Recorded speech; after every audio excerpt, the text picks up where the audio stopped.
নমস্কার বন্ধুরা, জিএচি কিচেন চ্যানেলে সবাইকে স্বাগত। প্রতিদিনের মতো আজকেও নতুন একটা রেসিপি নিয়ে আপনাদের সামনে চলে আসলাম। তো আমি আজকে রান্না করব কাতল মাছের তেল ঝাল। তো এখানে মাছগুলো ধুয়ে নিয়েছি। মাছগুলো এখন আমি লবণ আর হলুদ দিয়ে মাখিয়ে নেব।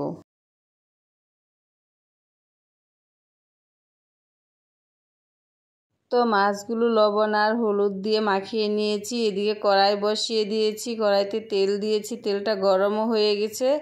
এখন আমি এক এক করে মাছগুলো কড়াইতে দিয়ে দিলাম।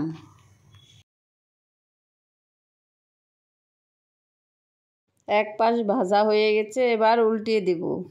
তো এইভাবে উল্টে পাল্টে আমি সবগুলো মাছ ভেজে নেব। তো মাছ ভাজা হয়ে গেছে, একটা পাত্রের মধ্যে তুলে নিচ্ছি।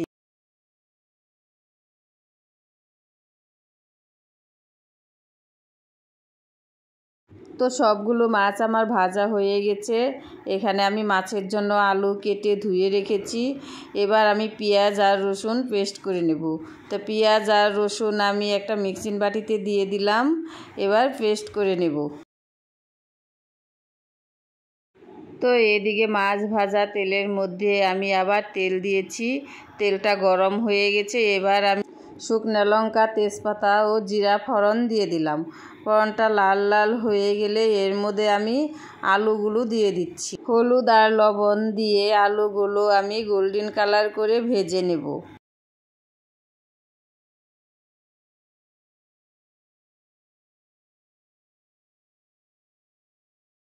তো আলুটা গোল্ডেন কালার হয়ে ভাজা হয়ে গেছে। এর মধ্যে আমি পেস্ট করা পেঁয়াজ রসুনটা দিয়ে দিলাম। পেঁয়াজ রসুনটা দিয়ে আমি ভালোভাবে নাড়তে থাকবো। যতক্ষণ না পেঁয়াজ রসুনের কাঁচা গন্ধটা বের হবে ততক্ষণ আমি নাড়তে থাকবো। তো নাড়তে নাড়তে পেঁয়াজ রসুনের কাঁচা গন্ধটা বেরিয়ে গেছে। এর মধ্যে আমি লঙ্কা বাটা দিয়ে দিলাম। 1 চামচের মতো লাল লঙ্কার গুঁড়ো দিয়ে দিলাম। জিরে বাটা দিয়ে দিলাম। লবণ দিয়ে দিলাম। হলুদ দিয়ে দিলাম। সব কিছু দিয়ে আলুর সাথে মশলাটাকে ভালোভাবে কষিয়ে নেব। এইভাবে নেড়ে চেড়ে মশলাটাকে ভালোভাবে কষিয়ে নেব। কষাতে কষাতে যখন তেল ছেড়ে দিবে তখন জল দিয়ে দিব। তো মশলাটা খুব ভালোভাবে কষানো হয়ে গেছে। এবার জল দিয়ে দিলাম। জল দিয়ে ভালো করে একটু নেড়ে দিব। তো ঝোলটা ফুটে গেছে। এর মধ্যে আমি মাছগুলো দিয়ে দিচ্ছি।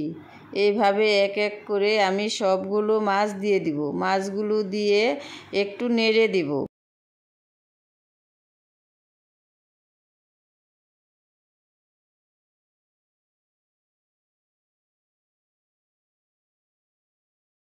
তো মাছ দেওয়ার পরও ঝোলটা ভালোভাবে ফুটে গেছে। এখন আমি এর মধ্যে গরম মশলা দিয়ে দিব। গরম মশলা দিয়ে ভালো করে নেড়ে চেড়ে তারপর আমি নামিয়ে নেব। তো হয়ে গেল আমার কাতল মাছের তেল ঝাল। তো আমার ভিডিওটা যদি ভালো লেগে থাকে তবে লাইক কমেন্ট শেয়ার করে দিও। দেখা হচ্ছে অন্য কোনো রেসিপিতে। ততক্ষণের জন্য টাটা, বাই বাই।